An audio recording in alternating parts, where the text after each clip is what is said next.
Good morning. I'm just going to go over the first 8 problems in this review just to make sure that you feel okay, and if there's any questions, hopefully this can help as I'm doing it with you. So you can go ahead and do it yourself and then pause the video and then come back through if you'd like to double check your answers. And again, hopefully this just helps with any questions you have. Feel free to email me, or there's a Zoom meeting today at 10 you can join for any additional help. So let's go ahead and get started. So we're going to go ahead and take these word equations and balance them into a balanced chemical equation. So first of all, we have zinc. So zinc is Zn. And lead. So when zinc, remember when elements are by themselves, ask yourself if it's a Brinkelhoff. It's not a diatomic, so leave it alone. And then we've got lead, which is Pb. This Roman numeral 2 means it has a +2 charge. And nitrate is a polyatomic ion. It's NO3 with a -1 charge. You can find that at the front of your packet. And then you're going to go ahead and you're going to swap and drop because these charges aren't the same. So that 2 is going to come down behind the lead. I'm sorry, the 2 from the lead is going to come behind the nitrate. And because we have 4 atoms here, 2 elements but 4 atoms, 1 nitrogen and 3 oxygen, we're going to go ahead and put parentheses around that, put the 2 on the outside. This would come down behind the lead, but we're not going to show it because Pb is already showing it. So let me rewrite that so it looks a little bit better. So on this one we're going to get Pb parenthesis NO3 parenthesis 2. Okay, yield means arrow. So whenever you see yield means arrow. And then we're going to do zinc. Now zinc, you have to remember, always has a +2 charge. And that's one you just have to memorize. And nitrate is NO3 with a -1 charge. So again, we're going to have to swap and drop. So we're going to do parentheses. Take that 2 down. And then and means plus sign. And then lead is Pb. Is it a diatomic molecule? No, it's not. So you're just going to leave it alone. Okay. Then we can go ahead and balance this. Okay. Okay. Zinc, 1 zinc, 1 zinc, 1 lead, 1 lead. And then we've got 2 nitrogens, 2 nitrogens, 6 oxygens, and 6 oxygens. So this is actually already balanced. So you can just leave it like that, or you can write balanced off to the side if you want to, but that is already balanced. Okay, and then you can check your work here, and let's go ahead and go to the next question. Okay, number 2. We've got aluminum bromide. Sometimes I like to underline these. And plus sign, chlorine, reactive form, that's your arrow. Aluminum chloride is your substance, and is your plus sign, and then bromine. So sometimes I like to underline which substances I have, and then I like to put my pluses and my arrow where they need to go, because sometimes that kind of helps me when I'm writing out these formulas. Okay, let's go ahead and start with the aluminum bromide. Aluminum is Al, and it has a +3 charge because it's in group 13. Bromide is in group 17, so it's a -1 charge.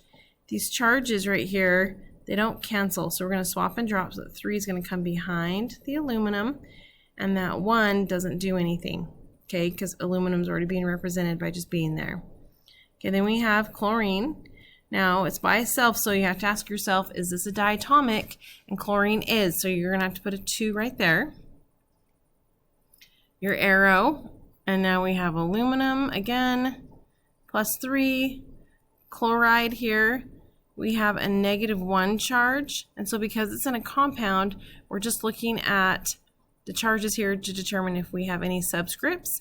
So here the +3 and the -1 don't cancel, so we're going to swap and drop. That 3 is going to come behind the chlorine, and is your plus sign. And then we have bromine.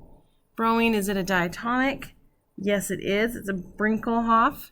So we're going to go ahead and put a 2 right there. Okay, now we're going to go ahead and balance this one. So we've got 1 aluminum, 1 aluminum. We've got 3 bromine and 2 bromine. So do the least common multiple of 3 and 2, which is 6. So 3 times 2 is 6. We're going to put the 2 in the front. Remember, you can only change coefficients when you're balancing a chemical equation. Over here for bromine, 2 times what makes 6? That's a 3. Okay, then we'll continue on. Now we have, well, let's look at this. And you don't have to do it in this order, but because we put the 2, aluminum is now a 2 because that distributes to everything behind it. So over here we have to put a 2 in the front. So now we have 2 aluminum here. Okay, now let's check our chlorine. We've got 2 on the reactant side, and on this side we have 2 times 3, which is 6. So what times 2 gives us 6? We have a 3. So that should be your balanced equation, and you would go ahead and you would double check to make sure that is correct. Okay, there it is, so pretty. Oh, I just put little things to kind of give you some brain breaks. Okay, number 3. Sodium phosphate reacts with, which means plus sign, calcium chloride. To produce means arrow, calcium phosphate, and is a plus sign, sodium chloride. Okay, let's go ahead and write this out. So sodium is an Na. It has a +1 charge because it's in group 1. Phosphate is a polyatomic ion. It's PO4 with a 3 negative charge. So again, these don't cancel, so that 3 is going to come behind the sodium, and that +1 doesn't do anything because it's just a 1. Reacts with is your plus sign. Calcium has a 2 positive charge. Chloride has a -1. So we're going to swap and drop. We get CaCl2. To produce your arrow, calcium +2, phosphate, polyatomic ion. Okay, so these don't cancel, so the 3 is going to come down behind the calcium. That 2 comes down behind the phosphate, but notice we need to put parentheses there to show us that we have 2 phosphates. Plus our sodium chloride. So sodium +1 charge, chloride -1 because it's in group 17, and those charges cancel out. Okay, let's go ahead and balance this one. I'm going to erase my charges if it will let me. And that's just to try to make things look a little bit cleaner, not so confusing as we balance this. Okay, now let's go ahead. So sodium, we have 3 and we have 1, so we're going to go ahead and put a 3 in the front. Now we're going to have phosphorus. We have 1 phosphorus. Over here we have 2 because that 2 is going to distribute in. So we're going to put a 2 in front of the sodium phosphate. Okay. And then we've got calcium. There's a 1 here, 3 there. So we're going to go ahead and put a 3 right there. Now we've got 3 times 2, so we've got 6 chlorines. Here we have only 3. So we need to change this 3 to a 6. So a little plus sign, we're going to change it to a 6, okay. And then let's check our oxygen. So right here we've got 2 times the 4, that means we have 8. And here we have 2 times 4, which is 8. Okay, and then double check to make sure everything's okay. So 6 sodiums, 2 phosphorus, 2 phosphorus, 8 oxygens, 3 calciums, 6 chlorines, and 6 chlorines. So we are good. Please remember when you're balancing, you always want to keep oxygen very last. So hydrogen second to last, oxygen very last. Other than that, I usually just go from left to right. And that just helps us when we're balancing. If we keep hydrogen and oxygen to the very last, then we don't have to go back and forth as much. Okay, and then there is your answer. Okay, let's do number 4. Number 4, we have potassium chlorate.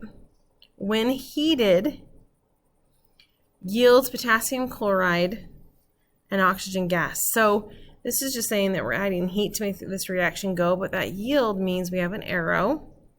And then we have potassium chloride and plus sign oxygen gas. Okay, so let's go ahead and write out this one. So potassium is a K. It's in group 1, so it has a +1 charge.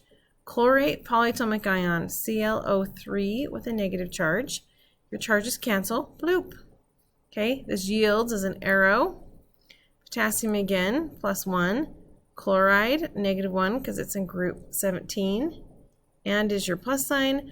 Oxygen is an O, but it's diatomic. It's a Brinkelhoff, so we're going to put a 2. And the gas is just telling you which state it's in. Doesn't make any difference as far as writing out your equation. Okay? Now let's go ahead and let's balance this. So right here, we've got 1 potassium, 1 potassium, 1 chlorine, 1 chlorine, 3 oxygen, and 2 oxygen. So again, we need to find the least common multiple of 3 and 2 for oxygen. So 3 and 2 would be 6. So 3 times what makes 6? A 2. So we're going to go ahead and put that 2 there. Oxygen, 2 times what makes 6? That's a 3. And then because we have this 2 now, it's changed the potassium and the chlorine. It's made those both 2 each. So over here, in order to make this 2 each, we've got to put a 2 in the front. And now that is going to be balanced. We'll erase those little things. There we go. Looks so much better. Okay, and there's your balanced chemical equation there. Okay, let's do number 5. So number 5, we've got hydrogen and is a plus sign. Nitrogen monoxide, I don't expect you to know that, so I gave you the formula right there. Produce means arrow, water, and nitrogen. Okay, so let's write this one out. So this one we've got hydrogen, it's an H. It's alone, so is it a diatomic? Is it a Brinkelhoff? The answer is yes, so we're going to put a 2. And nitrogen monoxide, I gave you that formula because I don't expect you to know that. Produces your arrow, water is H2O, and then nitrogen, oh, it's a diatomic, so we got to put a 2 right there. Okay, now we're going to go ahead and balance this one. So on this one, remember to keep hydrogen and oxygen last. So nitrogen has 1. Over here we have 2, so we're going to go ahead and put a 2 on the reactant side. Now let's do our hydrogen. We've got 2 on the reactant side, 2 on the product side, so that's balanced.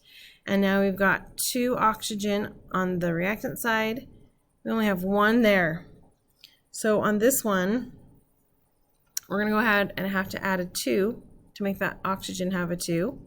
But now that changes our hydrogen. 2 times 2 is 4. So over here, 2 times 2 is going to give us 4. And now we have a balanced chemical equation. Okay, let's do number 6. Aluminum and hydrogen chloride react to form aluminum chloride and hydrogen gas. Okay, I'm going to write this one up here. So we've got aluminum. Okay, it's by itself. Is it a diatomic? The answer is no. So we're going to leave that by itself. Hydrogen chloride, we've got hydrogen, it has a +1 charge. Chloride has a -1 charge, so those are going to cancel. Reactive form is your arrow. Aluminum, and now because it's in a compound, you need to look at the charges. Aluminum has a +3 charge. Chloride has a -1. Those charges don't cancel, so we're going to swap and drop so that 3 comes down below the aluminum. And then we have hydrogen gas. Hydrogen is by itself, so ask yourself if it's a diatomic, and it is, so we're just going to put a 2 there. Okay, let's go ahead and balance this now. So now we've got 1 aluminum, 1 aluminum, skip hydrogen till the end, 1 chlorine, 3 chlorine. So we're going to go ahead and put a 3 in front of that HCl to make the chlorine have 3. Now our hydrogen, so now we have 3, we have 2. Okay, that's not going to work. So again, least common multiple of the 3 and 2 is going to be a 6. So we're going to do 2 times 3 makes a 6 over here. This one, we're just going to change it to a 6, okay? And now, that changes our chlorine, so 6 chlorines. Over here we have 3, so 3 times 2 is going to give us 6. Now that 2 is unbalanced, and we're going to go over here and put a 2 right there.